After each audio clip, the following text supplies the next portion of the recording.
दिनांक 3/10/2024 को थाना शिवरतनगंज के ग्राम अघरुआ भवानी में 4 व्यक्तियों की गोली मारकर हत्या कर दी गई थी।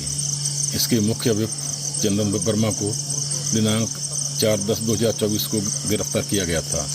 अभियुक्त से की गई पूछताछ के आधार पर हत्या में प्रयुक्त पिस्टल की बरामदगी पुलिस आज उसको लेकर गई थी।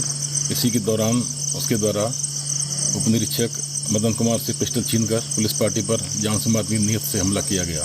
पुलिस पार्टी द्वारा बचाव में फायर किया गया जिससे अभियुक्त के दाहिने पैर में गोली लगी। और चलिए हम सीधे रुक कर लेते हैं। राघवेंद्र हमारे सहयोगी इस वक्त हमारे साथ फोन लाइन पर जुड़ गए। राघवेंद्र, क्या वो परिस्थितियां रही जब मुठभेड़ हुई पुलिस के साथ चंदन की और चंदन के पैर में गोली लगी, क्या पता चल पा रहा है? देखिए, कल वो अचानक दिल्ली भाग रहा था और उसको जेवर टोल प्लाजा पर यूपी एसटीएफ ने उसको गिरफ्तार किया। 5 टीमें बनाई गई थी और 5 टीमें अलग अलग मूवमेंट पे काम कर रही थी। उसका भनक लगा है और लगने के बाद कल उसको उठाया गया। बाकायदे यहाँ पर प्रेस कॉन्फ्रेंस की गई रात में 11 बजे के बाद। पूरी डिटेल बताई गई। जो अमेठी के एसपी हैं, एडिशनल एसपी, दोनों लोग साथ में थे। हम लोग भी वहां पर मौजूद थे। तमाम सवाल जवाब हुए हैं, एक एक पहलुओं पे बात हुई। मैंने कहा कि आखिर अब इसका अब क्या करेंगे, आप लोग इसको गिरफ्तार कर लिए हैं, कल क्या करना है। तो इन्होंने कहा कि अभी जिस पिस्टल से मारा है वो पिस्टल नहीं बरामद हुई है, जिस बाइक का इसने इस्तेमाल किया है वो बाइक अभी तक नहीं मिली है। तो हमको बाइक बरामद करनी है, वो पिस्टल बरामद करनी है और इसलिए अभी क्या कहते हैं कि इसको हम लोग जेल नहीं भेजेंगे। कल बरामदगी करने के बाद इसको क्या कहते हैं कि जेल आगे की प्रोसेस होगा, यानी कि उसको कोर्ट में पेश करेंगे, मेडिकल कराएंगे और जेल भेजेंगे। लेकिन आज वही जो बरामदगी का मामला है कि वो पिस्टल कहाँ है, शायद इसकी सर्च चल रही थी, वो बाइक कहाँ है। इसी दौरान उसने कुछ चालाकी दिखाई होगी, भागने की कोशिश की होगी, क्योंकि वो सातिर है ही। जिस तरह से आपने देखा कि नवरात्र के पहले दिन एक मासूम को उसने जान ले ली, एक छोटी सी बच्ची को उसने जान ले ली, एक और जिससे उसकी दुश्मनी थी उन दोनों को तो मार ही दिया, लेकिन 4 जान ले लिया। खुद अपने ऊपर भी गोली चला। पुलिस ने कहा कि जो वो मैंने बहुत पहले ही 3 दिन पहले मैंने बताया था जब ये वारदात आया कि 9 ताबड़तोड़ गोलियां चलाई गई, एक जिंदा कारतूस बरामद हुआ था। वो जो जिंदा कारतूस था ये खुद ने अपने ऊपर मारा था, लेकिन वो गोली फंस गई थी, जो बच गई थी। तो उसके बाद ये डर गया, फिर घर के पीछे साइड से ये भाग गया। लेकिन अब ये जो कहीं न कहीं जो सर्च ऑपरेशन जब चल रहा होगा ना कि वो पिस्टल कहाँ है, आखिर वो मोटरसाइकिल कहाँ है, कुछ चीजें और बरामद पुलिस को करनी थी। उसी में इसने अपना ये सातिराना कुछ काम किया होगा, भागने की कोशिश की होगी।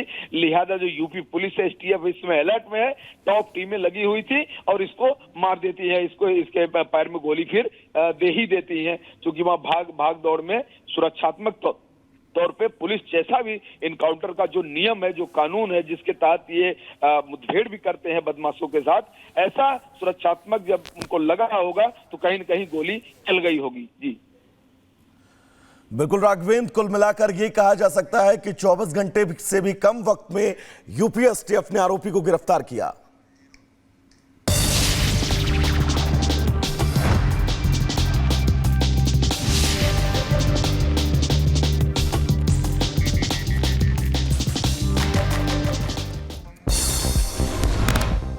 अमेठी हत्याकांड का आरोपी चंदन वर्मा हुआ गिरफ्तार। शिक्षक के पिता ने दर्ज करवाया था हत्या का मुकदमा।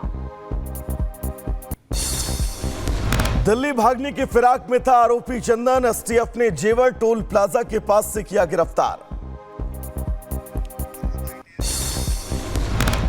एसटीएफ की गौतम बुद्ध नगर इकाई द्वारा जेवर टोल प्लाजा के पास से जब अभियुक्त चंदन मौर्य दिल्ली भागने का प्रयास कर रहा था, वहां से उसको गिरफ्तार किया गया। अमेठी में मृतक शिक्षक के परिजनों से मिल सकते हैं सीएम योगी आदित्यनाथ। लखनऊ में पीड़ित परिवार से मुलाकात संभव। बस्तर में नक्सलियों के खिलाफ ऑपरेशन में बड़ी सफलता पर बोले सीएम विष्णुदेव साय, मैं सभी पुलिसकर्मियों को बधाई देता हूं और उनकी वीरता को नमन करता हूं। अब तक का ये बहुत बड़ा ऑपरेशन हुआ है और इस सफलता के लिए मैं अपने जवानों को बहुत बहुत बधाई देता हूं। उनके मतलब साहस को हम नमन करते हैं। विक्रमादित्य सिंह के बाद हिमाचल सरकार के एक और मंत्री ने योगी मॉडल की तारीफ की। हिमाचल के शिक्षा मंत्री ने योगी मॉडल की सराहना। गृह मंत्री अमित शाह का गुजरात दौरा। अमित शाह ने मनसा में अपने परिवार के साथ बहुचराजी माता मंदिर में की पूजा अर्चना। मध्य प्रदेश के जबलपुर के सरकारी स्कूल में छात्रों में चाकूबाजी हुई। 8वीं के छात्र ने की हत्या। पुलिस ने मौके से आरोपी को किया गिरफ्तार।